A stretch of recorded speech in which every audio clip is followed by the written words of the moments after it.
ॐ भूर्भुवः स्वः तत्सवितुर्वरेण्यं भर्गो देवस्य धीमहि धियो यो नः प्रचोदयात्। ॐ शान्ति शान्ति शान्ति. Namaskar, my dear friends. This is video number 5 on the wonders of bioelectric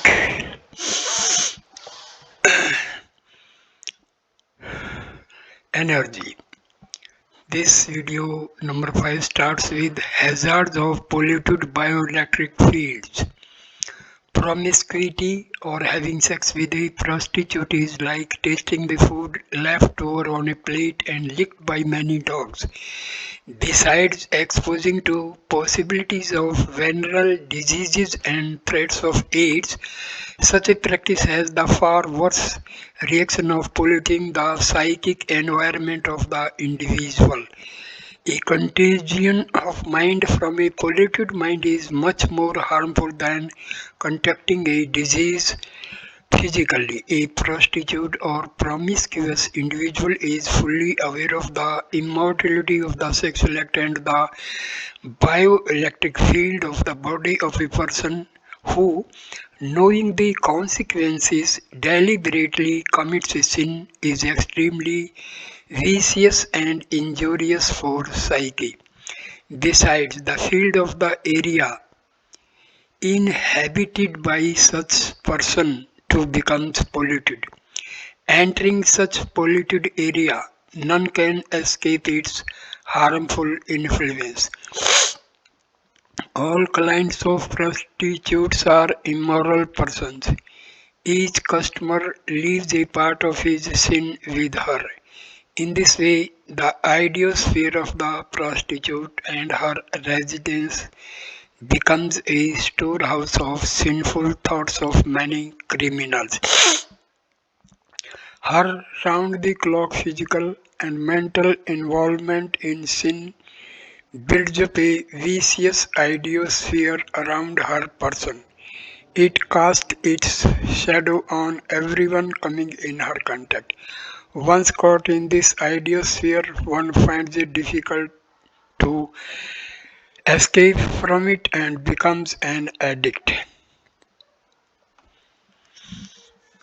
Places of ill repute such as brothels, cheap cheap bars, and casinos frequented by antisocial elements have idiospheres intensified by negative influences of idiosphere. The vicious idiosphere attracts and compels the new entrant to conform to this hellish environment maximally. As a result, an innocent, upright person degrades into immortality and is doomed to suffer the hellish punishment due to a sinner throughout life. Adultery, free sex, and cohabitation with a prostitute are fraught with apprehension of social castigation and stigma. The possibility of being caught creates an anxiety, divesting sex of its natural pleasure. Besides, the constant fear of detection constantly lurking in mind creates a chaos in physical and mental health. Chapter 20. Protect your child from bioelectric shocks. A child falling sick soon after being looked at by someone with longing eyes, nazar lagna, demonstrates the harmful aspect of bioelectricity. When one looks at a person with unperturbed concentration, the sight develops strong potential to influence others. Staring longingly to produces the same effect. A lovely, smiling, sweetly smattering, playful child naturally attracts the attention of onlookers. Some individuals have a natural temperament of staring at good things with penetrating, Longing eyes. The gaze of such persons often harms the child even if they look at a child casually, especially if they have vicious, greedy, or selfish mentality. When childless parents, craving for their own offspring, look at a child, their sight usually gives a bioelectric shock to the latter. Staring with longing tends to attract the object being looked at. A wife staring at her husband going away from her for a long period of separation makes him feel restless throughout the journey. Sometimes this biomagnetic attraction is so strong that it forces the husband to break journey or even return back home. In ancient times in India, the consorts of soldiers traditionally bid farewell to their husband, proceeding to battlefronts by applying a vermilion mark tilak on the forehead of their husbands. Apparently, it was an expression for encouragement and good luck, but actually, it was meant to bring their husband back by creating a force of biomagnetic attraction. In an earlier chapter, it has been discussed how prolonged strong concentration associated with deep emotional involvement develops paranormal forces, making interactions with distant objects possible. Returning back to the topic of harmful effects of bioelectricity on children, it has been found that when a grown up person stares at a child with longing, a large amount of bioelectric charge is suddenly drawn out from the tender ionosphere of the child. As a consequence, unable to withstand the shock of sudden loss of bioenergy, the child falls sick. Therefore, if a child suddenly becomes sick without any earlier indication, it is believed to be the effect of a shock received from some longing eye. We men in India have known this phenomenon since ancient times. They are also familiar with the methods of prevention and treatment of such bioelectric shocks. Children in India are traditionally made to wear several types of talisman in the neck. These serve as some sort of lightning conductor for the protection of the child. There is a simple method to treat a child suffering from a bioelectric shock. Drinking water or milk by the victim in which a piece of red hot steel has been dipped neutralizes the harmful effect of the shock.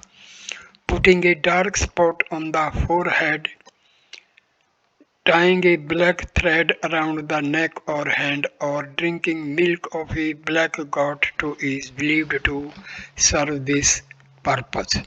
However, it does not mean that for protection, children are required to be quarantined in their homes, denying people the pleasure of hearing their sweet, innocent gibberish.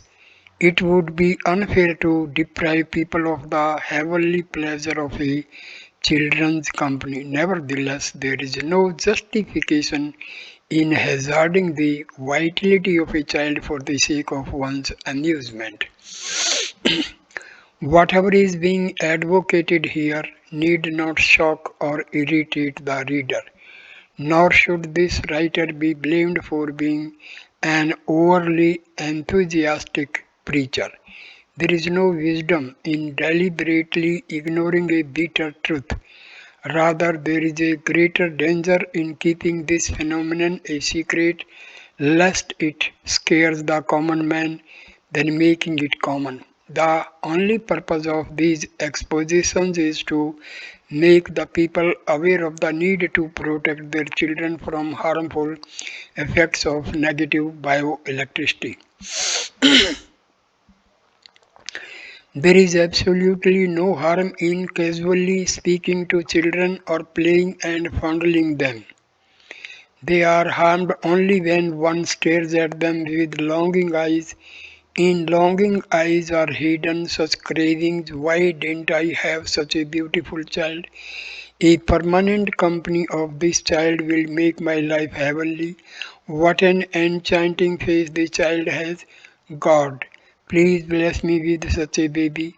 Such emotions are neither vocalized nor deliberately evoked. Nevertheless, one creates in the subconscious mind such desires which remain suppressed for a long time. Sometimes these desires are so subtle that the thinker is hardly aware of them. There is great power in a penetrating eye. The penetrating gaze of some carnivore even mesmerizes their prey into inaction. Prolonged craving for having their own offspring make the bioelectric waves of such desires in the childless couples potentially strong. While looking at a child with such a feeling activated in their conscious or subconscious mind, they may give a great physical shock to a child.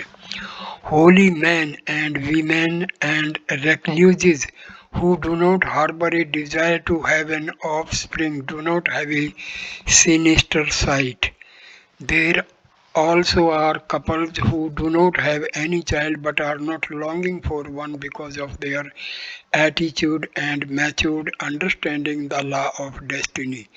Their looks or company would not cause any untoward bioelectric effects on any child. On the other hand, parents who, in spite of having a large number of children of their own, feel tempted on looking at other children may hurt a child while staring at it with a longing eyes. While fondling a child, each one of us should remember that a child is to be loved as a guileless, pure creation of God. A child should not be treated like as any other object of world. It is to be regarded as a beautiful living gift provided by God to make us learn human values like innocence, truthfulness, honesty by its behavior. Frequent, passionate, embracing, kissing, cooing, or expressing close intimacy by statements like, my dearest one, can't live without you, are extremely dangerous for the vitality of the child. Such statements drain out the vitality of the child and may even affect its longevity. Let the child be decently dressed and presentable, but it should not be made to wear glamorous clothes, ornaments, and makeup to attract the attention of a casual onlooker. In India, mothers know the norms for protecting their children from bioelectric shocks. When there is frequent lightning in a heavily overcast sky, the body loses some of its bioenergy. During such weather, mothers do not permit children to go out of the home before undergoing the sacrament of mundana, saving of a head between 3 to 5 years of age. A child is not taken to crowds of people, for example in fairs, etc. A newborn child is not exposed to people other than members of family and close relatives till it becomes 1 or 2 years old. These customs are meant to protect the child from alien bioelectric influences. Since by the seventh month of pregnancy, the organs of the infant are more or less fully developed, but the body is only feebly charged with bioelectricity, the child remains relatively safe from external shocks. Therefore, being for the most part dependent on the bioelectricity of their mother, children born in the seventh month normally survive. However, by the 8th month, the infant has a fairly developed bioelectricity of its own. The shock from a strong external bioelectric field jolts it violently, often resulting in the death of the poor being. To protect their newborns from such contingencies, mothers keep their prematurely born infants beyond the sight of outsiders. Here it needs a clarification that the child being like an extension of their own body, the sight of its own parents never affects it adversely. Till a child becomes 1 year old, it should not be given in the hands of individuals of unknown character, nor should anyone other than his biological parents be allowed to kiss the little one. If a wet nurse having bad traits, temperament, or health breastfeeds an infant, the latter cannot escape inhibitions of her deficiencies in the subconscious mind through her milk, unless eradicated in some way through sacramental rites, company of noble persons, or grace of a saint. The rudiments of these polluted traits grow with the child and influence shaping of his mindset and personality. Hence, if a mother is unable to suckle a child, she may alternatively feed the child with sterilized lukewarm milk of a cow or goat rather than relying on strange bioelectric effect. There is no harm in carrying the child in the lap and making it sleep beside the parents on the same bed. The bioelectricity of parents supplements the bioelectric field of the child. However, loading oneself with the child for hours is like overfeeding. It wields the child with a high bioelectric field like a plant overexposed to the heat of sunlight. The opposite polarity of biomagnetism of man and woman being the cause of attraction between opposite genders has been already discussed. We have seen how the younger person among us, the couple, becomes vulnerable to exploitation by the older partner.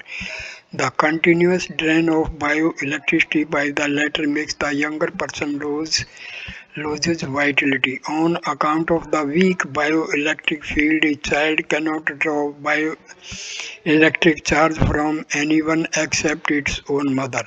Therefore, children should be protected from sleeping beside elders of opposite gender. In some families, parents having a large number of children ask the relatively more grown ups to share the bed with grandparents or other elderly relatives. As discussed earlier, making a child share the bed with an elder person is a harmful practice. It makes the child weaker day by day because of abstraction of bioelectric charge from its body by the older person. In such cases, unable to understand the real cause behind their failing health, the perplexed parents of the child seek remedies elsewhere. Children should not be permitted to play around wicked persons. They also should not be exposed to places of having negative bioelectric domains such as places where someone has just died, which bear an ambience of sorrow, mourning, or which are of or have been slaughter centers or war fields, etc. The shocks from violent, fearsome, or depressing experiences hamper their normal emotional development and sensitiveness. Parents should not indulge in amorous activities when infants are around them. Considering a child emotionally impervious to the events taking place around it and therefore ignoring its presence has a very harmful effect on the psychological development of the child. A child is not a lump of clay. Psychologists tell that that the rate of learning in man is maximum during the early period of childhood. However, young be the child, it continues to assimilate information from the activities of the surrounding environment. Children of 3 to 4 years of age are often found emulating sexual acts. By the age of 9 to 10 years, girls become aware of the difference between femininity and masculinity. Many young children become addicted to embracing practices on account of their ignorance. By exposing their children to amorous activities. Parents themselves sow the seeds of erotic curiosity for sex in their young children. As the child grows up, these seeds mature, resulting in unnatural sexual fascination. In this way, the casual incitement of sex during the infancy compels men to fall into immorality in adulthood. By maintaining a privacy in their amorous activities, parents can help in preventing the global spreading of sexually communicated diseases such as AIDS and psychological complications among the modern youth.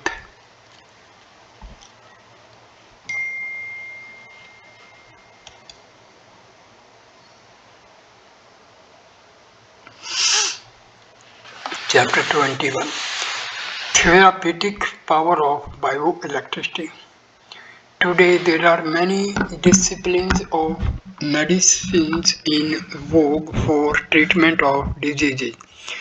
The pharmaceutical industry produces many types of drugs for restoration of health. Some of these drugs are costlier than silver, gold, even priced more than precious stones. Impressive authenticated certificates by experts are being produced in support of efficacy of such drugs. Nevertheless, their use is not unrestricted without the advice of a qualified medical practitioner.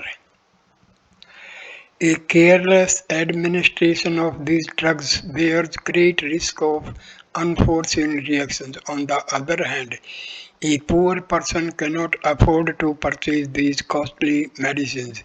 Besides, any deficiency in the process of their production or error in diagnosis renders them ineffective or even lethal.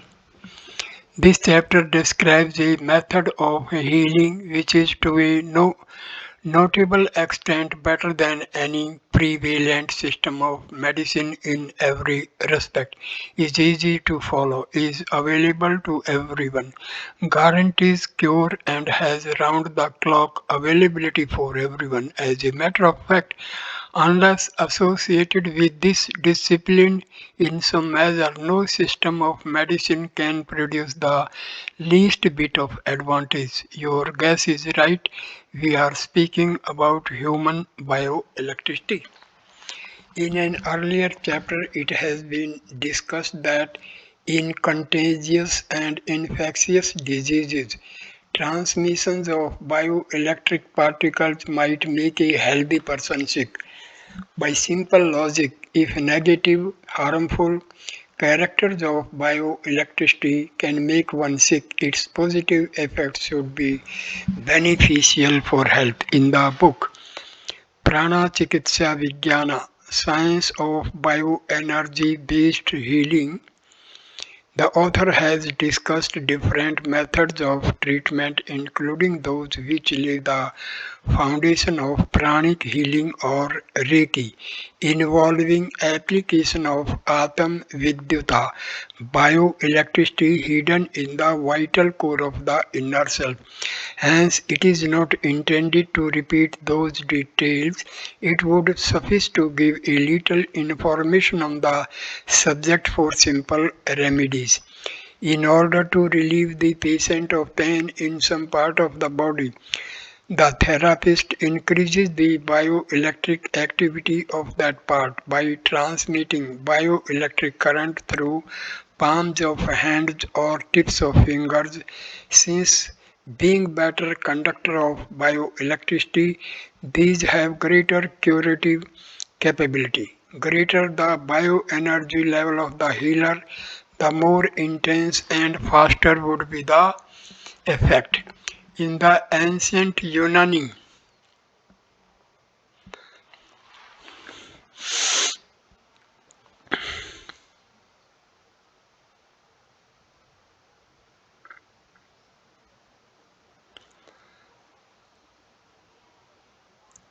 various types of pulse movements in the